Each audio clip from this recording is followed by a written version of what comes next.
আসসালামু আলাইকুম। আজকে আমি আপনাদেরকে খুব সহজে গরুর মাংস ঝুরা দিয়ে বানরুটি বানিয়ে দেখাবো। কোনো রকম ওভেন ছাড়াই চুলাতে তেলে কিভাবে বানরুটি বানাই সেটাই আজকে আপনাদের সাথে শেয়ার করছি। বানরুটি বানাটা ভালো লাগলে অবশ্যই চ্যানেলটা সাবস্ক্রাইব করবেন। আর ফেসবুক থেকে দেখলে পেজটি ফলো করে রাখবেন।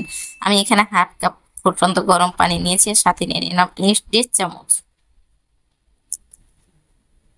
তারপরে ভালোভাবে নেড়েচেড়ে দিতে হবে যেন ইস্টটা গলে যায়। চামচ দিয়ে ২-৩ মিনিট এভাবে নাড়লে ইস্টটা গলে যায়। আমি ইস্টটাকে গলে নিলাম। একটা প্লেট দিয়ে ঢেকে রেখে দিলাম ০.৫ ঘন্টার জন্য। আরেকটা মিক্সিং বোলে নিয়ে নিচ্ছি ময়দার আটা ৩ কাপ। দিয়ে দিচ্ছি চিনি ১.৫ চা চামচ। যদি আপনারা একটু বেশি মিষ্টি খেতে চান তাহলে অবশ্যই চিনির পরিমাণটা একটু বাড়িয়ে নেবেন। গুঁড়ো দুধ দিয়ে দিলাম ৩ চামচ। লবণ দিচ্ছি ১/২ চামচ।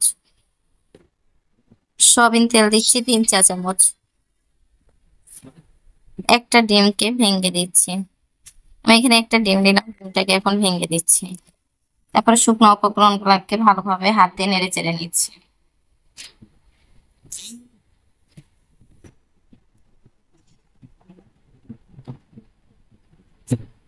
হাত দিয়ে নেড়ে চেড়ে নেওয়ার পরে আমি যে ইস্টটাকে গুলে রেখেছিলাম সে পানিটা দিয়ে অল্প অল্প করে রুটির খামির একটা বানিয়ে নেব।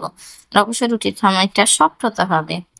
আর যদি আপনার এই ইস্টের পানিতে না হয় তাহলে অবশ্যই আপনি আরেকটু পানি গরম করে নেবেন। আর অবশ্যই এটা কুসুম গরম পানি দিয়ে আটাটাকে মাখিয়ে নিতে হবে। আমি আরেকটু পানি গরম নিয়ে দিয়ে দিচ্ছি। আমার এখানে ৩ কাপের আটার মধ্যে ১ কাপের একটু বেশি পানি লেগেছে। এভাবে আটাটা মাখামাখি হয়ে গেছে। আমি এখন হাত দিয়ে এভাবে আটাটাকে মাখিয়ে নেব ১০ মিনিট। ১০ মিনিট পরে আমার আটার লুকটা এরকম এসেছে। আর দেখেন কতটা সফট হয়েছে। আমি হাতে সয়াবিন তেল নিয়ে উপরে মাখিয়ে রেখে দিব ৪০ মিনিটের জন্য। আমি ৪০ মিনিটের জন্য এরকম একটা বাটিতে ঢেকে দিলাম যেন আটাতে বাইরে বাতাস না যায়। আমি এখানে ৪০ মিনিট পর্যন্ত আটাটাকে মাখিয়ে রাখতে পারিনি। আমার পিচ্চি খাওয়ার জন্য খুব ডিস্টার্ব হচ্ছিল। আমি ২০ মিনিট পরেই আপনাদেরকে আটাটাকে উঠিয়ে দেখালাম। আটাটা দেখেন কতটা সফট হয়েছে। এইভাবে একটু আটাটাকে নেড়েচেড়ে বাতাসটাকে বের করে দিলাম। ছোট ছোট লেচি কেটে নিচ্ছি। আপনারা যে যত বড় করবেন সেভাবে লেচিটা কেটে নেবেন। আমার এখানে ৬টা বাঁধাকপি হয়েছে। এটা হচ্ছে ঝুরা মাংস। তার মধ্যে দিয়ে দিলাম ২টা কাঁচামরিচ কুচি করে, ৩টা পেঁয়াজ কুচি দিয়ে দিলাম। পেঁয়াজটাকে একটু মোটা মোটা করে দিয়েছি, তাহলে খেতে কিন্তু দারুণ লাগে। পেঁয়াজ আর মরিচটাকে নেড়ে ছেড়ে দিলাম। আর আমি ২ পিস আলু রেখেছিলাম মাংসের রান্নার, সেটা থেকে ১ পিস দিয়ে দিলাম। আপনাদের যদি আলু ভালো না লাগে তাহলে অবশ্যই আলুটাকে অ্যাভয়েড করবেন। আমি এখন বাঁধাকপির জন্য আটাটাকে এভাবে হাত দিয়ে টেনে টেনে সফট করে নিচ্ছি। তারপর এভাবে হাতের মধ্যে নিয়ে একটা গোল শেপ করে নিচ্ছি। রুটির মতো করে নিতে হবে। আর অবশ্যই এটা বেলন ছাড়াই খুব সুন্দর রুটি গোল করে। এভাবে স্টিমারটা দিয়ে আমি মুখটাকে সিল করে দিই। এভাবে গোল শেপ করে নিচ্ছি। আপনারা যেকোনো শেপ করতে পারেন, তবে এই শেপটা বেশি ভালো লাগে। আমি এভাবে গোল শেপ করে নিলাম। আমি আপনাদেরকে আরেকটা করে দেখাচ্ছি। এভাবে আটাটাকে ২ হাত দিয়ে টেনে টেনে এভাবে একটু গোল করে নিয়ে গরুর মাংস ঝুড়িটা দিয়ে দিবেন। যেহেতু সামনে কোরবানি ঈদ গেল, আমাদের মুসলিমের ঘরে তো কম বেশি সবার মাংস থাকে। আর আমরা তো কোরবানির মাংস জাল দিতে দিতে ঝুরা হয়ে যায়। সেই ঝুরা মাংস দিয়ে আজকে আমি আপনাদেরকে করে দেখাচ্ছি। কিন্তু ভিডিওটা আমার কয়েকদিন আগে করা ছিল। আমি আজকে আপনাদের সাথে শেয়ার করছি। আমি এভাবে সব বানরুটিগুলো বানিয়ে নিয়ে কাঁটা চামচ দিয়ে এরকম একটা ডিজাইন করে নিচ্ছি। আপনারা চাইলে ডিজাইন ছাড়াও করতে পারেন, তবে এই ডিজাইনটা করলে একটু ভালো লাগে, দেখতেও ভালো লাগে, বাচ্চা কাচ্চাও খুব মজা পায়। আমি সাইড দিয়ে কাঁটা চামচ দিয়ে এরকম ডিজাইনটা করে দিলাম।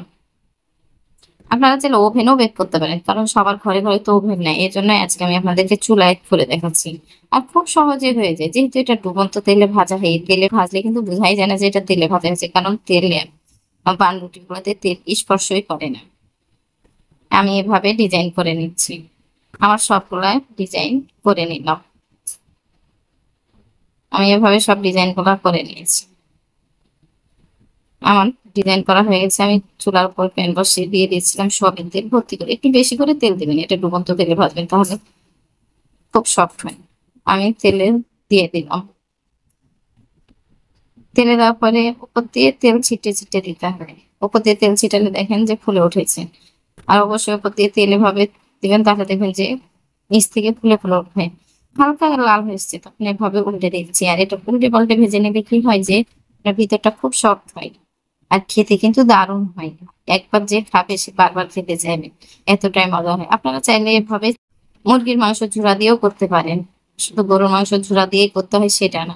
যেহেতু কোরবানি ঈদ গেল সামনে, সবার তো কম বেশি গরুর মাংস থাকে, এজন্য আজকে আপনাদেরকে গরুর মাংস ঝুরা দিয়ে করে দেখালাম। আমার এটা ব্রাউন কালার চলে এসেছে, আমি এখন একটা একটা করে উঠিয়ে নিব। আশা করছি আজকে গরুর মাংস ঝুরা বানানোটা ভালো লেগেছে। ভালো লাগলে অবশ্যই লাইক দিবেন, লাইক দিতে ভুলবেন না। যারা চ্যানেলটা সাবস্ক্রাইব করেছেন তাদেরকে তো অসংখ্য ধন্যবাদ। যারা চ্যানেলটা সাবস্ক্রাইব করেনি প্লিজ চ্যানেলটা সাবস্ক্রাইব করেন।